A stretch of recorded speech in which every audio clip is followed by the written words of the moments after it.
will to survive and the desire to create something are humanity's most important drives. Even the worst strokes of fate cannot break these needs. In the upcoming City Builder strategy game, New Cycle from Turkish developer Cornerstones, it is up to you to prove that these drives will always exist.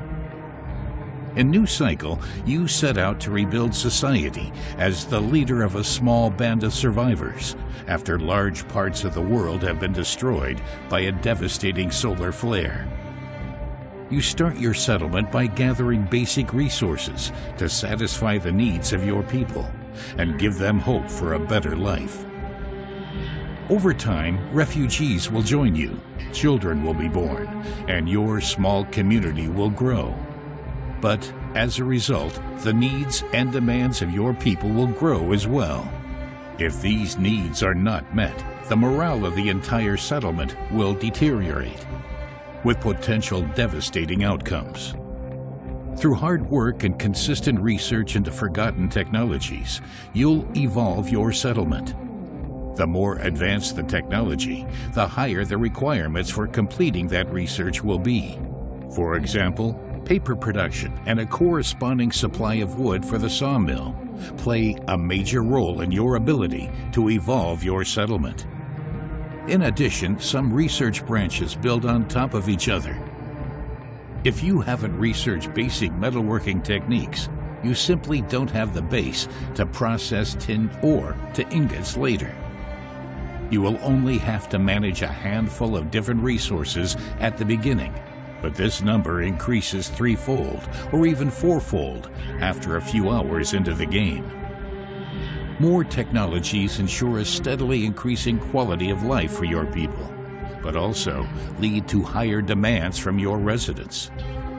Soon, it will no longer be enough for your inhabitants to live from emergency rations or to run through the streets in torn rags. They will demand a variety of meals, warm clothes, and proper health care. In order not to jeopardize progress, you must legislate. Are you giving your people more rights while slowing down your economic progress?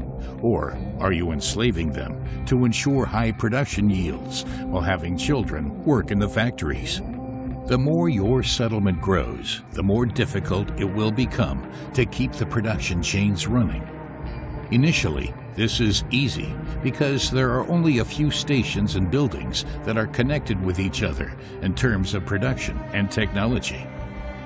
Luckily, from time to time, merchants will visit your town who allow you to trade goods.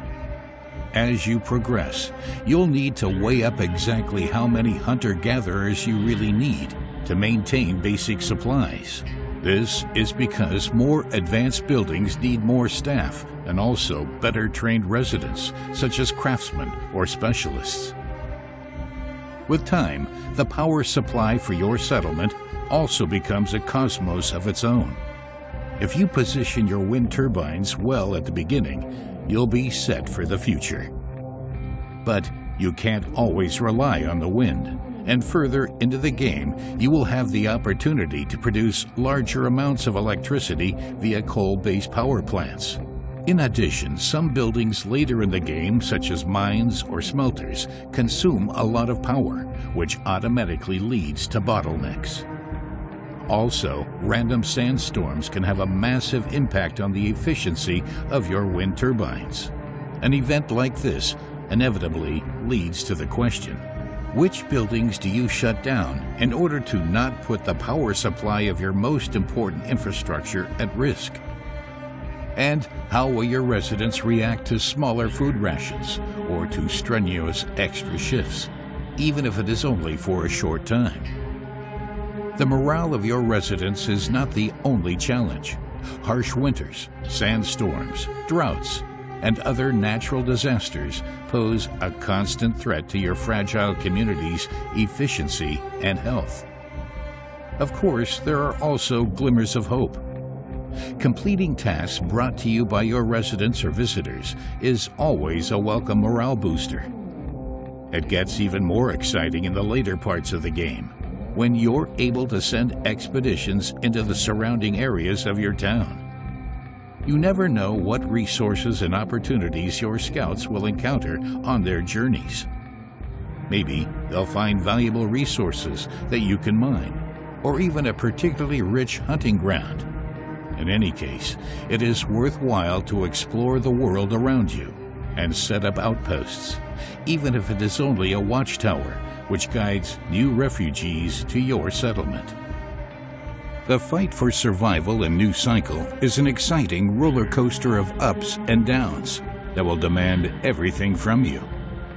Only smart city planning with constant development, quick problem solving, and the courage to make hard decisions can ensure the survival of your settlement. Core Engage's debut title takes the best from other well-known city builder games, but at the same time, the developers make sure to give the genre its own spin to make New Cycle's gameplay unique.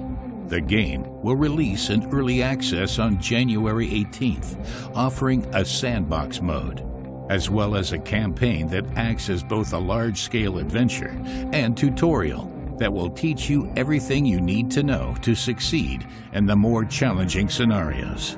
Prepare to take drastic measures to save these cities from their demise. In Sandbox mode, you can select exactly how difficult the game will be and which biome you want to settle down in. Each biome available at the early access launch offers an exciting mix of advantages and disadvantages. For example, if you choose the mountainous region, you will have to deal with harsh winters and less food, but you will have significantly increased yields from mining.